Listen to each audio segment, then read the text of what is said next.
continuing our discussion with Gary Franchi from Next News Network on NATO and Russia. Gary, can you explain to me what is happening right now overseas with NATO and Russia and how NATO is, quite frankly, ticking them off? Well, actually, Lisa, thanks for having me here. There's 31,000 NATO troops that are stationed right now. As you're watching this, as your viewers are watching this, they are stationed in Poland, right near the Russian border. So these comprise of about 14,000 U.S. troops. Now, we make up, the United States makes up the single most body of troops contributing to this NATO exercise. It's called Anaconda 2016. It's actually going to involve it's a 10-day military exercise with thousands of vehicles, thousands of troops. Now, we've got some exclusive footage here. Let me bring it up for you because it's quite shocking, in fact. And this is it right here. Let's play it for you. Loading it up. This is the footage. This is the actual logo of the military operation. So you can see right there, those are the paratroopers coming down. You can see our troops loading up their weaponry as they come down. So this is what's happening. This is what Vladimir Putin is watching on his own border. We have artillery that is, they're launching artillery shells into the area. I mean, look, if you, Lisa, if you were actually there, if you were Vladimir Putin, what would you be thinking if you saw this happening on your border? Okay, I mean, clearly this is an act of aggression that that Russia perceives. Now, you also have to take a look at what's happening with Poland and Romania.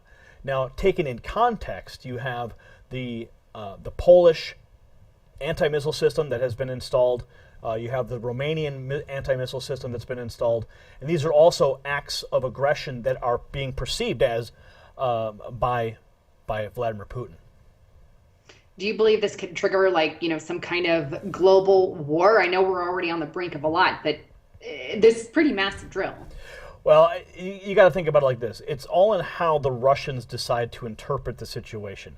Now, they could go ahead and misconstrue an action and say, look, we got to take out these troops because they're right here on our border. They could take it any way they want to. Now, the other thing that we need to point out is that Vladimir Putin has stated repeatedly that they're going to be doing asymmetric responses every single time that NATO decides to step up their game. Now, we've been reporting at the Next News Network quite frequently about the NATO buildup on the Baltic border. 4 battalions now are going to be stationed in a permanent rotation that has not been done before. Okay, and of course Vladimir Putin's like, no, this is not a good idea. Please stop this escalation. But it's continuing. So it's really frightening because any false move, Lisa, any false move could be misinterpreted by Russia, and we could trigger that major global conflict that we're certainly concerned with. Why do you think they're doing it? Well, that's a great question. I think that one of the reasons, okay, we can get into the military-industrial complex for a moment, because when NATO creates the threat, when they keep saying Russian aggression, who's going to benefit from that? If there's no war, who benefits? Well, the military-industrial complex, because now they have a reason to line up the troops. They have reason to buy more military equipment. They have more reason to milk the American taxpayer. So that is one reason right there, because they say, Lisa, war is the health of the state. So if you look throughout time, America has always had an enemy, whether it's Osama bin Laden or whether it's Russia or whether it's Vietnam or whether it's Korea, whoever, what's the flavor of the decade, right?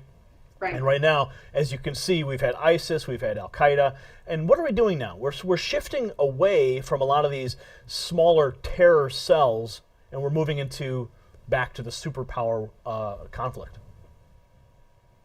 Absolutely.